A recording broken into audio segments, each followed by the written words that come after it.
Thank you, Mr. Chairman, members of the committee, Senator Gary Romine here representing the 3rd District, here to present to you City Committee Substitute for Senate Bill 739. I believe everyone's been given a copy of that. In the session last year, the President Pro Tem formed an interim committee charged with developing a reasonable approach to redesign the state's overwhelmed and underfinanced Medicaid program.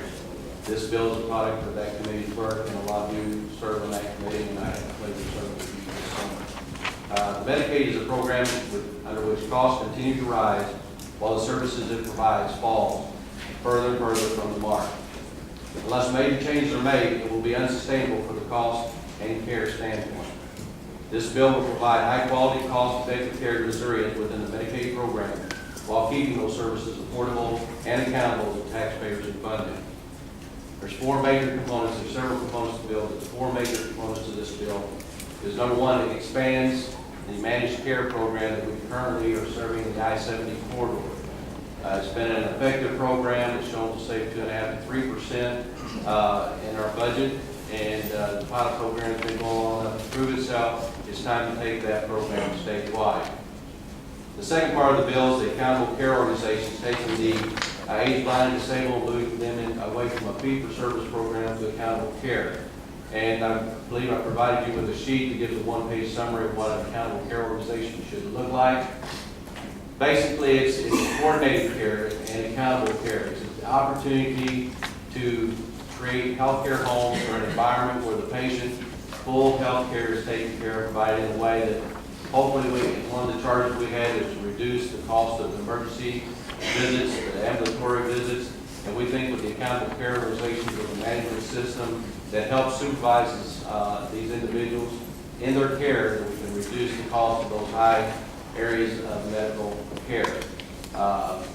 Again, the main purpose that we want to do is provide the highest quality care for the patient, but we also want to be efficient with it and manage it in such a way that we're not duplicating services and that we're not paying for the higher quality services.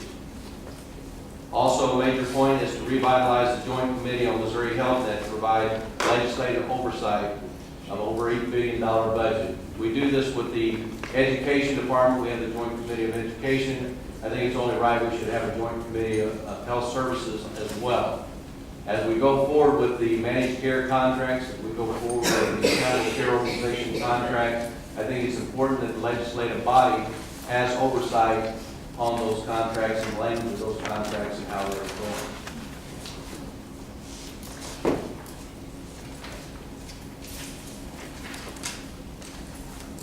We're looking for opportunities for cost savings, and we feel like the majors in this bill will provide those opportunities. I have a fiscal note we're going to be handing out in a minute, but being a former school teacher, I don't want to hand things out until I'm ready to talk about them because you'll be looking at it instead of listening to me.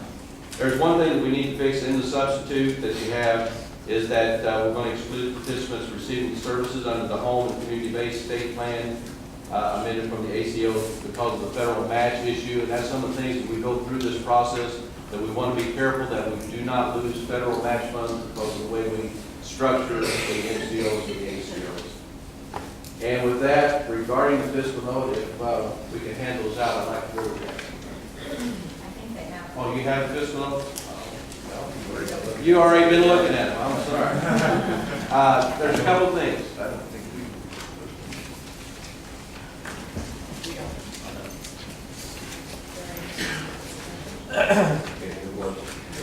It wasn't available.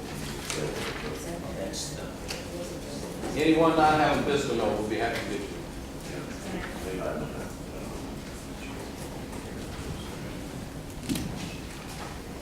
Just like Senator Walsh, I was appalled at the fiscal note. It caught me by off guard because we are putting together a program that's going to save the state. Right now, the fiscal note shows $48 million cost. $123 million of that is one of the things this committee approved, which was to increase the asset limit from 1,000 to 2,000. That's a $123 million fiscal note. So we will want to discuss that and evaluate that program.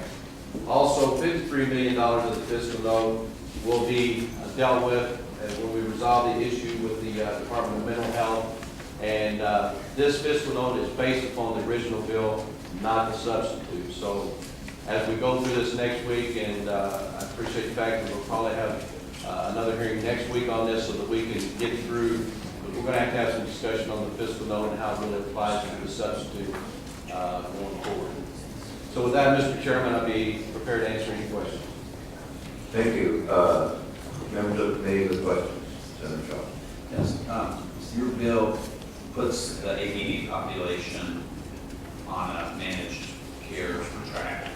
Accountable care organization, which is more provider, patient-driven than some of the standard NCO projects. Are there any accountable care organizations in existence in Missouri now? Fully effective, no. There's several projects going on and preparations being done from the studies that we did over the summer and through the committee hearings.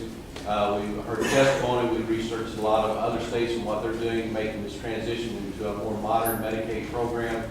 And we've culminated that research to create the ACOs that we're looking at. Do you have any national data showing that ACOs save money? I do not. Senator Do you know, obviously a number of different states have been looking at Medicaid. Is there another state that has gone to the ACO model for Medicaid for the Affordable Care Act? The ACO, as most know, has been set up and established more for the Medicare patients, and that's it. The ACOs that have been operating have operated with Medicare. We have looked at, I believe it's Utah, that has an ACO that's managed by MCO combination. It's still driven by the fact that our most vulnerable citizens out there need to have good physician provider input on how their care is taken care of, as well as the patient itself. So we want to make sure that that's the cornerstone of the ACO that we set up. But a lot of the ACOs are built off of the concept of an MCO, but giving more patient provider input into that process.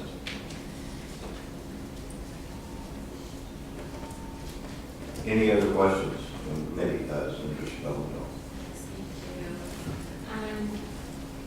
I've been looking at this conversation for a long time. I didn't realize that we were going to hear it today. Some folks just came by my office, but there's previous information that I got, probably, actually, maybe tell you, last year, this time last year, about ACOs, and the very high cost of technology and infrastructure and building ACOs.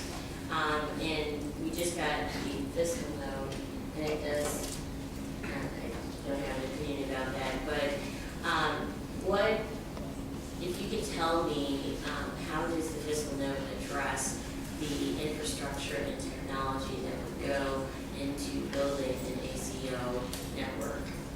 If my vision plays out, I see that we have the infrastructure in place with the NCOs that are currently in the state through the I-70 corridor with managed care. There would be an opportunity for subcontracting to work with the companies that already have infrastructure in place to deal with payment processes, monitoring of the patients. So I think the opportunity would be not to recreate the wheel, but this is part of the process that we're going to have to go through and see how the ACO will be structured. But I see that we have the infrastructure already here. It's just a matter of subcontracting it out and working with various groups to get it done.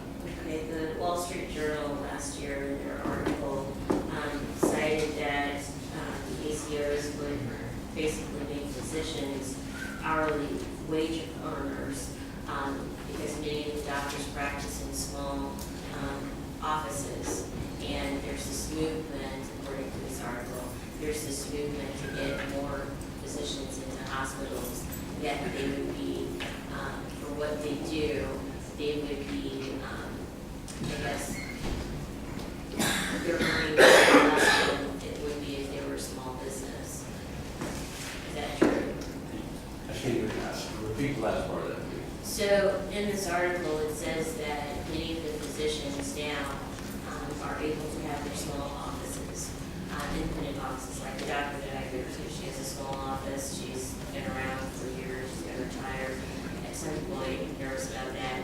But there is a movement to take away those physicians in small offices and place physicians in hospitals, but they wouldn't be able to earn the same amount of money at all. I would not think that the ACOs would affect the structure of how doctor-hospital relationships are established. That's not any intent of what we're trying to do here. What we are trying to do with the bill is establish reimbursement rates to induce more providers to get involved, because right now, through testimony over the summer, provider shortage is one that's been one of the biggest concerns. And we're going to have to address the issue of reimbursement rates and how those will affect. But also the contracts are going to be drafted in such a way that regionalize our care. What works well for Southeast Missouri may not work so well for the metropolitan area. And so we have to take that into consideration as we go forward. But we also have to consider a small town like Ellington and the service that they need and deserve, so that when an ACO or a managed care company operates those areas, they're not cherry picking or focusing on Poplar Bluff, but according to the contract and their bid contract, they're going to service Ellington equally to Poplar Bluff. And so that's going to, the bid process, we always think of dollars and cents. But really in these contracts, and when they're bid, it's going to be more about the services provided and the quality of those services more than anything. And you are comfortable that this approach would be more a better wraparound approach? It would be, because you're, again, it's coordinated care. We're making sure that if an individual is blind and has diabetes, that with the accountable care organizations, they're going to be responsible to make sure that patient is doing their insulin, doing the more timely doctor visits, so that they're not ending up going into an ER situation or using the ambulance to get to the service, therefore saving the state money. Okay, access has always been a problem in the more rural areas when it comes to healthcare. I recognize that. Following up with a question about wraparound, do you think that that your constituents would be benefited by something that is that doesn't have necessarily a track record? Because in the last couple of years, there have been more ACOs that have opened up, but we don't know the outcomes of them. And there is a lot of infrastructure, as we've stated earlier, that needs to be put in place. Is this something that your constituents have told you, we welcome this because we want to have the wraparound approach and we want to have better access? The access is the key conversation that we have, and if we can find any way to create that access, and I guess with the accountable work care organization or managed care, if when they're bidding, they want to be part of the program, they have to commit to providing services to the rural area equally. And so, and along with that, one of the other components of the bill is telehealth medicine, which is already growing opportunity, and I think is a vital part of how we service that outlying area. Yes, absolutely. Thank you so much, Senator. Thank you, Mr. Chair. Other questions of the bill presented, I should say? The ACOs, right now, there's none of them in place, really. None of them actually effectively involved. So, is there anyone interested in doing that? I guess I should ask. There are projects out there, and I would probably like to defer to some of those that witnesses that can speak more directly to the technical aspects of the ACO, but the concept is there. It's building off the concept of managed care, but we also have a major concern of the patient's care, that it's the number one responsibility, and the ACO basically takes it to that higher level, that it's more managed by the physician and patient than the managed care companies themselves. I just found out recently, reading the Mercer report, that my county, where I live, Gulf County, is actually a managed care county. I was not even aware that we had managed care, because it hasn't made any difference on emergency room attendance, so to speak. And we're not in the I-70 corridor, we're in the I-44 corridor, so I don't know who has that contract, but I know that we actually are in managed care. So we will start out. Do you have a list of witnesses that have driven a distance? I do not. I have not created that list, so if you want to call them forward. But just to comment, one of the things that I think is very important in this process is that we are involved in the language of these contracts. If there's inefficiencies and we're not getting what we're paying for with these contracts, whether they're NCOs or ACOs, that they are addressed in the language of contracts so that we get what we're paying for in this process. And is someone now actually contracts, and do we have measures as to whether or not they are doing what we want them to do? That's always been a little bit of a concern and a cloudy area for me.